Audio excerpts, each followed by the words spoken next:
ఈ కాంగ్రెస్ పార్టీ పాలనలో మనం వచ్చిన 14 నెలల నుంచి ఎప్పుడైతే కేటీఆర్ గారి పైన మన ప్రభుత్వ వైపు బీర్లయ్య గారు ఘాటైన విమర్శలు ఎప్పుడైతే చేశారో అప్పటి నుంచి మనకు రాజపేట మండలంలో ఒక అఖిలపక్ష సమావేశం అని ఒక గ్రూప్ ఏర్పాటు చేసి బీఆర్ఎస్ బీజేపీ కలిసి ఒక కూటమిగా ఏర్పడి ఈ ఇద్దరు కలిసి నీటి యుద్ధం అనేది నీటి చెరువులు నింపడలేరు నీళ్ళు అందుతలేవు అని ఒక డ్రామా క్రియేట్ చేసుకొని ఒక డ్రామా ఆడుతున్నారు. ఈ నీటి యుద్ధంలో ఈ ప్రాజెక్టు కాళేశ్వరం ప్రాజెక్టు 1,00,000 కోట్ల ప్రాజెక్టులో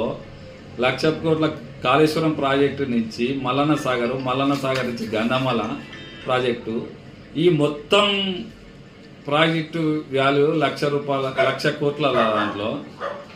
పూర్తిగా అవినీతి జరిగిందని చెప్పేసి బీఆర్ఎస్ పైన బీజేపీ ప్రభుత్వం తీవ్ర స్థాయిలో విమర్శలు చేసింది, కేసులు కూడా పెట్టింది. అటువంటి బీఆర్ఎస్ బీజేపీ రెండు కలిసి ఈరోజు రాయపేట మండలంలో కాంగ్రెస్ పార్టీ గురించి వ్యతిరేకంగా ధర్నాలు చేయడం సిగ్గుచేటు. వీళ్ళకు ఏమాత్రం పరిజ్ఞానం ఉన్నా, నీటి గురించి జ్ఞానం ఉన్నా వీళ్ళు